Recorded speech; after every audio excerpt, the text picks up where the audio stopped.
નમસ્કાર વિદ્યાર્થી મિત્રો, એમ સ્ક્વેર ફિઝિક્સ ચેનલમાં તમારું સ્વાગત છે. હું આનંદ રાવલ. વિદ્યાર્થી મિત્રો, આજે આપણે સંકલન ભણવા જવાના. સંકલન પહેલાં આપણે એક વિકલનનો વિડીયો પણ બનાવ્યો છે. તો જે વિદ્યાર્થી મિત્રોએ વિકલનનો વિડીયો જોયો ના હોય તે આ વિડીયોની ડિસ્ક્રિપ્શન લિંકની અંદર જઈને વિકલનનો વિડીયો જોઈ લે, જેથી વિકલનનો કોન્સેપ્ટ પણ ક્લિયર થઈ જાય. સ્ટુડન્ટ્સ, ફિઝિક્સની અંદર આપણે બીજું એક મેથેમેટિક્સનું ટૂલ્સ ભણવાનું છે અને એ ટૂલ્સ છે સંકલન. તો મારું પ્રોમિસ છે કે જે રીતે તમને વિકલન આવડી ગયું એ રીતે તમને સંકલન પણ આવડી જશે. હા, હજી પણ એકવાર કહી દઉં કે મારી જે ભણાવવાની મેથડ છે એ મેથડ ફક્ત ફિઝિક્સ પૂરતી છે. એટલે જે સ્ટુડન્ટ્સ પ્રોપર મેથ્સને ફોલો કરતા હોય એ વિદ્યાર્થી મિત્રો માફ કરજો. હા, પણ મેં કહ્યું એમ કે ફિઝિક્સમાં જેટલું સંકલન આવે ને એટલું તો તમને આવડી જ જશે. ઓકે, તો ચલો સ્ટાર્ટ કરીએ. હવે સંકલન એટલે શું, બરાબર? તો સંકલનને હું બે રીતે ડિફાઇન કરું છું. સંકલન એટલે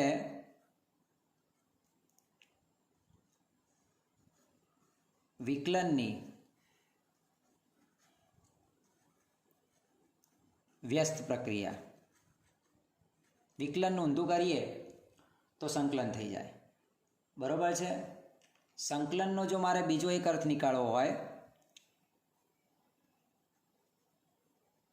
તો સંકલનનો બીજો અર્થ થશે સરવાળો, બરાબર? મતલબ સંકલન મતલબ ભેગું કરવું. ઓકે, તો આ એક સિમ્પલ લેંગ્વેજમાં સંકલન એટલે વિકલનનો વ્યસ્ત, અથવા તો બીજી ભાષામાં કહીએ તો સંકલન એટલે સરવાળો. ફોર એક્ઝામ્પલ સ્ટુડન્ટ્સ, તમે સમજો કે મારી પાસે અહીંયા એક આ સળિયો છે, બરાબર? આ એક મારી પાસે સળિયો છે જેની ટોટલ લંબાઈ કેટલી છે? તો જેની ટોટલ લંબાઈ છે એક્સ. સમજો સંકલન કઈ રીતે આપણે સમજવા જઈ રહ્યા છીએ. હવે આ એક્સ લંબાઈની અંદર હું નાના નાના ટુકડા કરી દઉં, મતલબ કે આ જે છે એના ખંડમાં વહેંચી દઉં. જુઓ, જેમ કે આ 1, 2, 3, 4, 5, 6, 7, 8 આવા સરખા સરખા નાના ટુકડામાં સળિયાને વહેંચી દઉં. તો એક્સની સાપેક્ષે આ ખંડ, આ ટુકડો બહુ નાનો કહેવાય, એટલે આપણે આને કહીશું ડેલ્ટા એક્સ. એક્સની સાપેક્ષે આ લંબાઈ ખૂબ નાની કહેવાય, એને ડેલ્ટા એક્સ કહીશું. આ બીજી લંબાઈ આવશે ડેલ્ટા એક્સ, આ ત્રીજી લંબાઈ આવશે ડેલ્ટા એક્સ. ટૂંકમાં વિદ્યાર્થી મિત્રો, મારે ટોટલ લંબાઈ લખવી હોય તો આપણે એને કઈ રીતે લખીએ છીએ? સરવાળાને લખીએ છીએ સિગ્મા. શું લખીએ છીએ? સિગ્મા, બરાબર? સિગ્મા કોનો? સિગ્માનો મતલબ શું થાય? સરવાળો, બરાબર? કોનો? તો ડેલ્ટા એક્સનો. આ બધા ડેલ્ટા એક્સનો સરવાળો હું કરું, delta x plus delta x plus delta x plus delta x plus delta x plus delta x plus delta x plus delta x. તો બધાનો સરવાળો કરું તો મને શું મળશે? કુલ લંબાઈ એક્સ મળી જશે. તો આપણે એના રીતે લખી શકીએ, કુલ લંબાઈ એક્સ. પણ વિધેય જ્યારે સતત હોય, એટલે કે આ ડેલ્ટા એક્સ ખૂબ નાનો હોય, આ ડેલ્ટા એક્સ ખૂબ નાનો હોય ત્યારે આપણે આની જગ્યાએ, આ સિગ્માની જગ્યાએ સંકલનની સંજ્ઞા મૂકીએ છીએ અને એ સંજ્ઞાને લઈએ છીએ આપણે આ રીતે. સ્ટુડન્ટ જોજો, સંજ્ઞા જોઈ લેજો, બરાબર છે? આખો એસ નથી કરવાનો, આ સંકલનની સંજ્ઞા છે જેને આપણે આ રીતે દર્શાવીશું, બરાબર? અને ડેલ્ટા એક્સની જગ્યાએ આપણે શું લખશું? ડીએક્સ. તો આ રીતે આને આપણને શું મળશે? એક સંકલનનું સૂત્ર મળી ગયું, સંકલન of dx is equal to x.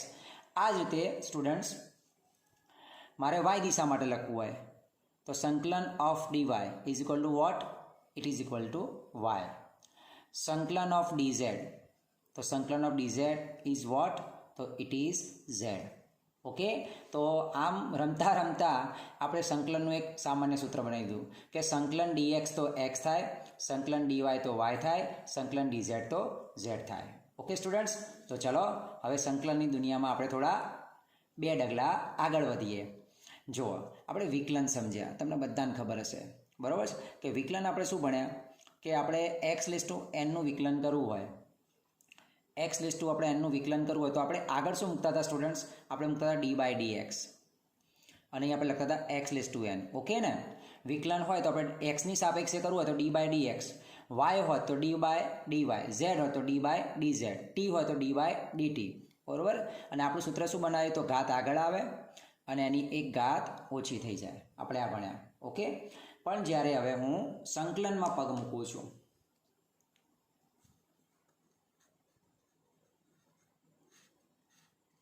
જ્યારે હું સંકલનની વાત કરું છું ત્યારે વિદ્યાર્થી મિત્રો મારે x⁴n સંકલન કરવું છે.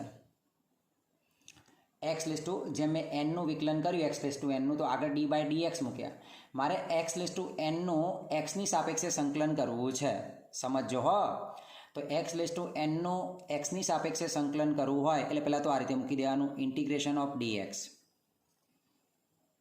જેમ તમે x⁴n વિકલન કરો તો આગળ d/dx મૂકો છો, એ જ રીતે તમે x⁴n સંકલન કરો તો આ રીતે ઇન્ટિગ્રેશન, અને આપણે સંકલનના ઇંગ્લિશમાં ઇન્ટિગ્રેશન બોલીએ, તો ઇન્ટિગ્રેશન ઓફ dx મૂકી દેવાનું અને અહીંયા લખી દેવાનું x⁴n.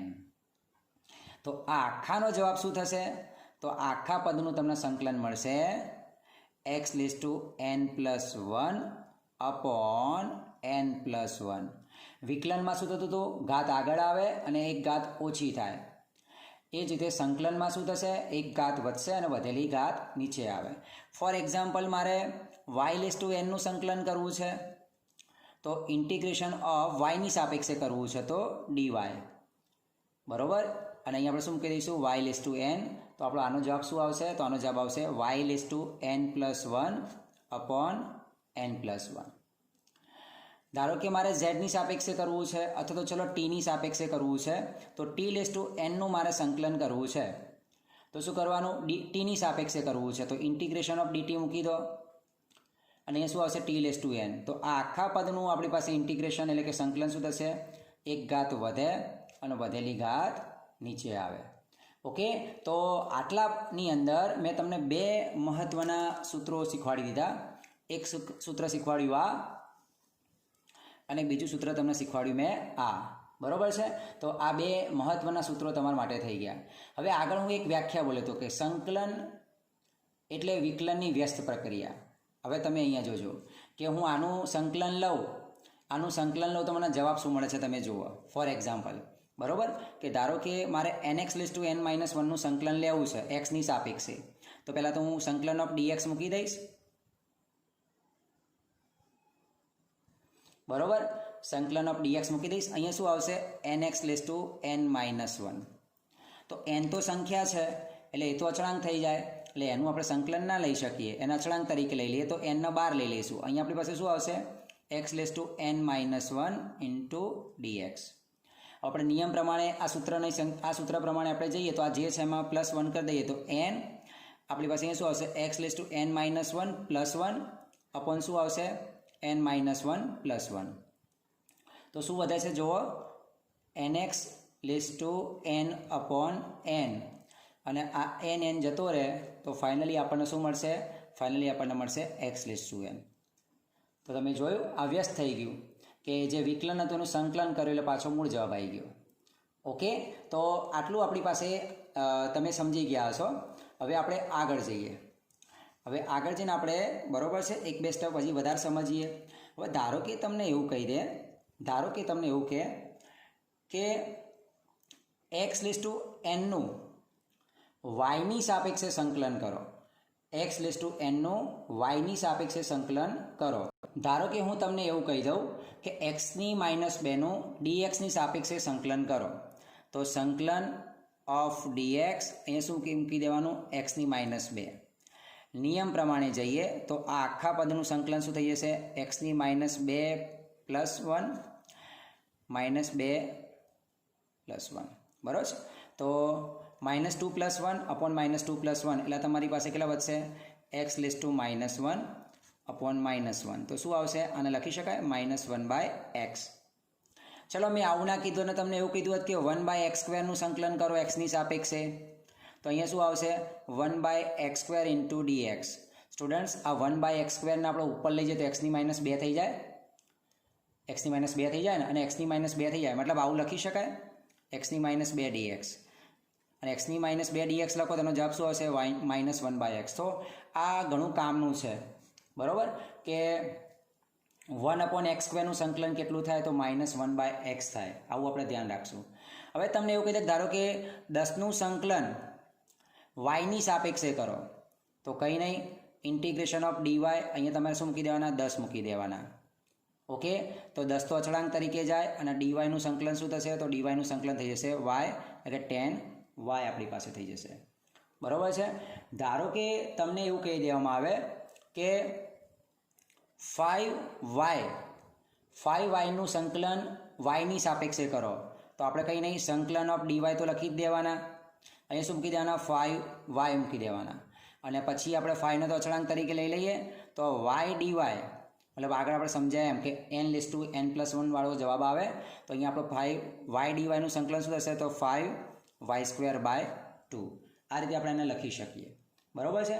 ધારો કે તમને એવું કહેવામાં આવે કે 3x²નું સંકલન કરો એક્સની સાપેક્ષે, તો 3x²નું સંકલન કરી એક્સની સાપેક્ષે તો શું આવશે? 3x² × dx, 3 ને અચળાંક તરીકે લઈ લેવાય તો x² dx નું તમે સંકલન કરો એટલે આખા પદનો જવાબ શું થશે? તો 3x³ / 3 થઈ જશે. 3 3 કેન્સલ થશે તો આન્સર શું આવશે? x³ આવી જશે. ઓકે, પણ હું તમને એવું કહું કે 3x²નું સંકલન વાયની સાપેક્ષે કરો તો ઇન્ટિગ્રેશન ઓફ ડીવાય થઈ જશે અને અહીંયા આપણે શું મૂકી દઈશું? 3x². તો હવે બોલો, હવે અહીંયા કોનું સંકલન થાય? તો જે વિકલનવાળું પદ હોય એનું જ થાય. અહીંયા એક્સ વિકલનવાળું પદ હતું એટલે એક્સના આખા પદનું થઈ ગયું. અહીંયા જુઓ, ખાલી વાયની સાપેક્ષે કરીએ તો વાયવાળા પદ થાય. વાયવાળા પદ સિવાય બાકીના બધા પદ છે એ અચળાંક તરીકે લેવાય. તો આપણે આને 3x²ને અચળાંક તરીકે લઈ લઈએ તો અહીંયા શું વધશે? Integration of dy. Integration of dy તો આનું આપણે હાલ ભણી ગયા આગળ, તો શું આવશે? એનું કુલ સંકલન થશે વાય. ઓકે સ્ટુડન્ટ્સ, હવે જુઓ, આ એક સમજ્યા, આ બીજું સમજ્યા. હવે હું તમને એવું કહું કે 3x²yનું વાયની સાપેક્ષે સંકલન લો તો 3x²y × dy આટલું થશે. એમાં વાયવાળા પદનું સંકલન થાય તો આ વાયવાળું આખું પદ થયું એનું સંકલન થશે. 3x² ને આપણે અચળાંક તરીકે લઈ લઈશું. અહીંયા શું વધશે? y × dy વધશે. હવે આટલાનું સંકલન શું થાય? તો 3x²y²/2 આટલું આપણી પાસે થશે. ઓકે, હવે આ જ પદના જો હજી હું તમને સમજાવું કે 3x²yનું એક્સની સાપેક્ષે સંકલન કરો તો એક્સની સાપેક્ષે સંકલન કરો તો એક્સની સાપેક્ષે સંકલન ઓફ dx થઈ જશે. અહીંયા શું આવશે? 3x²y × dx થશે. હવે અહીંયા એક્સવાળા પદનું સંકલન થાય, બાકીના બધા પદ અચળ થઈ જાય તો બાકીના બધા પદ 3 અને y અચળ તરીકે લેવાય તો 3y અચળાંક લઈ લઈશું. અહીંયા શું વધશે? x² × dx. આખા પદનું સંકલન ઘાતવાળા નિયમ પ્રમાણે જઈએ તો 3y, અહીંયા શું આવશે? x³ / 3 3 કેન્સલ તો ફાઇનલી શું આવશે? x³ × y આવશે. તો સ્ટુડન્ટ્સ, આ રીતે આપણે સંકલન કરતા હોઈએ છીએ. હજી પણ જુઓ, હું અહીં બીજું એક પદ તમને લઉં. હવે તમને એવું કહું કે 5x² + 6નું એક્સની સાપેક્ષે સંકલન કરો તો સિમ્પલ છે, ગભરાવો નહીં. બરાબર, તો આપણે અહીંયા ઇન્ટિગ્રેશન ઓફ dx તો મૂકી દો નિયમ પ્રમાણે, એક્સની સાપેક્ષે કરવું છે એટલે અહીંયા આપણી પાસે શું આવશે? 5x² + 6 આવી જશે. બસ પહેલાં કૌંસ છૂટો કરી દો. તો પહેલાં કૌંસ છૂટો કરી દઈએ તો સંકલન 5x² × dx થઈ જશે. 5x² × dx પ્લસ સંકલન 6 × dx થઈ જશે. ઓકે, હવે તમને આવડે ને? જો આ 5ના અચળાંક તરીકે લેવો પડે કારણ કે તમે એક્સની સાપેક્ષે કરો છો તો આ x² dxનું સંકલન શું થઈ જશે? તો x³ / 3 થઈ જશે. ઓકે, અને અહીંયા એક્સની સાપેક્ષે 6 અચળાંક લેવાય તો dxનું સંકલન શું થશે? તો x થઈ જશે. તો તમે આને આ રીતે કામ કરી શકો છો. ઓકે, હજી જો તમને હું કન્ફ્યુઝ નહીં કરું પણ હજી બી તમને કહું કે ધારો કે મને એવું કહેવામાં આવ્યું છે કે x³ + dxનું સંકલન x³ + 3x + 3xનું સંકલન yની સાપેક્ષે કરો તો ઇન્ટિગ્રેશન ઓફ dy. અહીંયા તમારી પાસે શું આવશે? x³ + 3x × dy. બસ કૌંસ છૂટો કરી દો. તો કૌંસ છૂટો કરી દઈએ તો x³ × dy plus integration of 3x × dy. Students, ઉતાવળ ના કરી દેતા, x ની 4/4 ના લખી દેતા. જુઓ, અહીંયા વાયની સાપેક્ષે કરો છો તો વાયની સાપેક્ષે કરો છો એટલે વાય સિવાયના દરેક પદ અચળ થઈ જાય તો x³ અચળ થાય એટલે એકલું dy નું સંકલન શું થાય? તો y થાય. પ્લસ અહીંયા પણ એ થાય 3x અચળ થઈ જાય તો એકલું ડીવાયનું સંકલન શું થાય તો વાય થાય.